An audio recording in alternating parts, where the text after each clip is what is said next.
मैं समझता हूँ दुनिया में बिरले ही लोग हैं जिनके जाने के बाद कुछ लोग इकट्ठा होते हैं और इतने बड़े पैमाने पर उन्हें याद करते हैं। मुझे देखकर लगता है कि ज़रूर बाबा साहब अम्बेडकर ने कोई बड़ा काम किया है जो तमाम दुनिया में उनके चाहने वाले कितने बड़े पैमाने पर उनको श्रद्धांजलि देते हैं, जयंती मनाते हैं। और आज बाबा साहब अम्बेडकर 133 साल के हो रहे हैं। भारत में नहीं, तमाम दुनिया में बाबा साहब की जयंती मनाई जा रही है और बाबा साहब के जाने के बाद 68वां साल है जिसकी हम जयंती मना रहे हैं। सामान्य साथियों, इस मंच पर भी मैंने 2-3 बातें देखी। मैं अपनी बात चर्चा करने से पहले मैं उनका थोड़ा सा आपको संज्ञान में लाना चाहूँगा। एक तो ये अभी यहाँ संविधान की एक प्रस्तावना पढ़ के सुनाई गई। जिम्मेदार प्रतिनिधियों ने भारत के संविधान की प्रस्तावना को पढ़ा और 1-2 सेकंड 10 सेकंड में पढ़ करके उसको सुना दिया। हमने भी सबने पढ़ा। इसे बताने से पहले मुझे बताना जरूरी है, इसलिए मैं देख करके प्रस्तावना पढ़ते मुझे याद आया, आप सबको पता होगा, जयंती पे चर्चा भी 2 मिनट में कर लेंगे। अभी जो लोग मंच से संविधान की प्रस्तावना पढ़ रहे थे, मैं भी पढ़ने वालों में था। अभी कुछ दिन पहले दिल्ली में बाबा साहब की जो जयंती, जो स्वतंत्रता दिवस मनाया गया, तो भारत सरकार ने बाबा साहब की झांकी निकाली। बाबा साहब इस तरह खड़े थे, संविधान भी रखा था और राजपथ पर वो झांकी निकल रही थी। सारे देश ने बड़ी प्रशंसा की। मैं ये जो भी पढ़ा था उसके संदर्भ मुझे घटना याद है।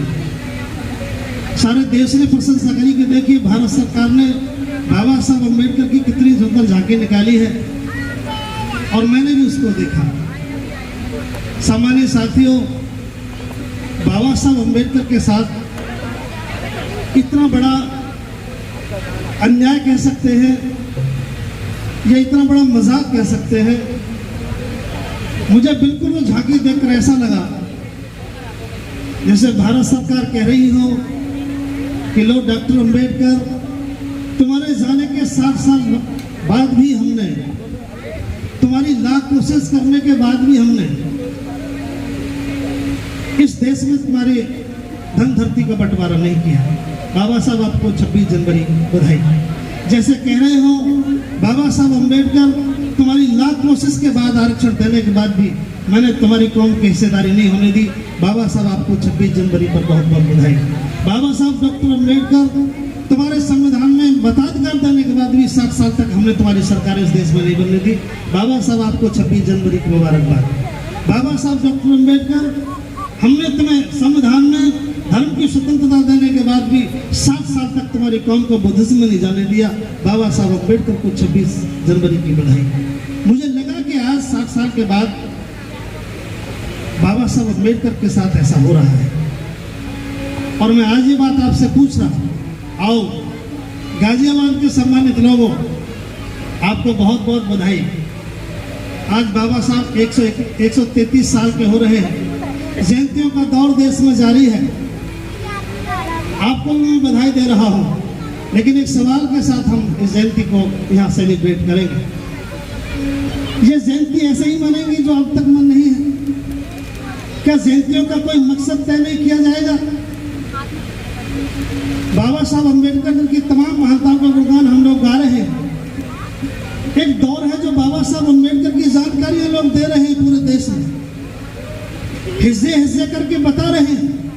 डॉक्टर अम्बेडकर ने बुद्धिज्म में क्या किया, डॉक्टर अम्बेडकर ने राजनीति में क्या किया, डॉक्टर अम्बेडकर ने आरक्षण में क्या किया। मैं समझता हूँ कोई जानकारी ऐसी बची नहीं है जो लोगों ने ना दी हो। देनी चाहिए, निश्चित रूप से देनी चाहिए, लेकिन ये पहला कदम था। अगले कदम ये कब उठेंगे? क्या इसके बाद जयंती पर बताने के बाद फिर करने का दौर कब शुरू होगा? जो बुद्धिज्म बता रहे, बुद्धिज्म को बताने के बाद बुद्धिज्म में क्या होना चाहिए, ये दौर कब शुरू होगा? संबोधनों के बाद गवाही देने का सिलसिला कब शुरू होगा कि डॉक्टर बाबा साहब अम्बेडकर ने ये किया? ये बात मेरी समझ में आई, मैं घोषणा कर रहा हूँ, आज मैंने बात स्वीकार की। गवाही कब शुरू होगी इस देश में? तो मैं आज एक बात आपसे कह रहा हूं, जयंतियों के बारे में विचार करो, इस जयंतियों के स्वरूप को बदलो, जयंती के मुद्दे तय करो। 133वीं जयंती मनाई जा रही है, बाबा साहब के 68 साल हो गए। कोई मकसद जयंती का एक तो तय करो, जो देश में कहा जा सके कि जब पहली जयंती मनी थी और जो आज की जयंती मनी है, दोनों जयंतियों में क्या तो खोया और क्या पाया, इसका हिसाब किताब नहीं करोगे तो जयंतियों का मामला है क्या? हर बार जयंती मन रही है, अगली जयंती फिर आएगी। मैं स्वरूप आपके सामने रख रहा हूं। आओ अब जयंतियों पर संबोधन के साथ साथ सवाल भी खड़े करो, इस जयंतियों का हिसाब किताब मांगो। मैं 2-3 बात आपके सामने रख रहा हूं ताकि जयंती का मतलब ठीक समझ में। बाबा साहब डॉक्टर अंबेडकर किसी औपचारिकता का नाम नहीं है जो 2 गीत गाने के बाद पूरी हो जाएगी। डॉक्टर अंबेडकर किसी पहचान और प्रशंसा के भी मोहताज नहीं है। जिस महापुरुष का जिंदगी की शुरुआत पानी की लड़ाई से हुई हो, मैं पूरे भरोसे के साथ कह सकता हूं, डॉक्टर बाबा साहब अंबेडकर से संघर्ष का बड़ा इतिहास दुनिया में किसी महापुरुष का नहीं है। जिसकी शुरुआती पानी की लड़ाई से लड़ी हो और जिंदगी का अंतिम सांस जिसका संघर्ष में बीता हो, वो किसी प्रशस्ति का मोहताज नहीं है। हाँ, उसके बारे में बताने का दौर लगभग पूरा हो गया है। अब दौर आना चाहिए था कि डॉक्टर बाबा साहब अंबेडकर, और वो काम हम कब शुरू करें।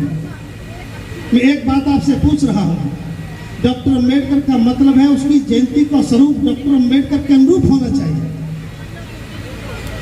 डॉक्टर अंबेडकर बाबा साहब हमारी समस्याओं का निदान थे।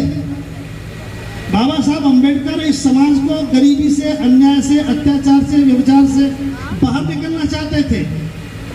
वही सारा काम करते चले गए। आज हम एक बात कह रहे हैं आपसे, ये मेरा हक है, अधिकार है आपसे बात करने का, चूंकि मैं इसका हिस्सा हूं। डॉक्टर अंबेडकर की जयंती इस देश में मनती रहे और आज भी पूरे देश में जातीयता के साथ पूरा तांडव होता रहे।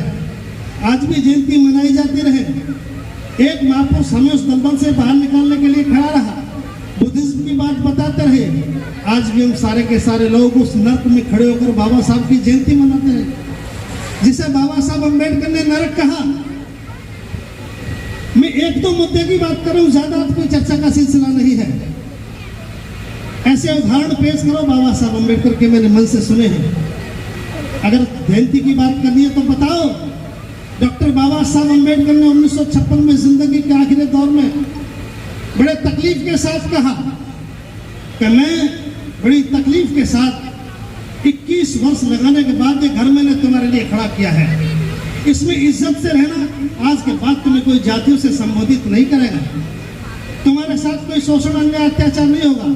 ऐसी दीक्षा लेने के बाद जब महापुरुष खड़े होते हैं, दीक्षा लेने के बाद सीधे खड़े होते हैं, बुद्ध को नमन करने के बाद तो पहली बात कहते हैं, मैं इस नरक से मुक्त हुआ।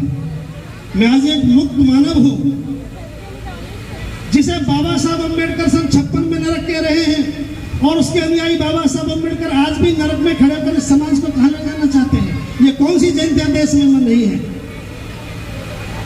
हम कौन से डॉक्टर अंबेडकर की बात कर रहे हैं? इसलिए मुझे तकलीफ के साथ बात कहनी कर रही है। हम औपचारिकताओं से बाहर निकले।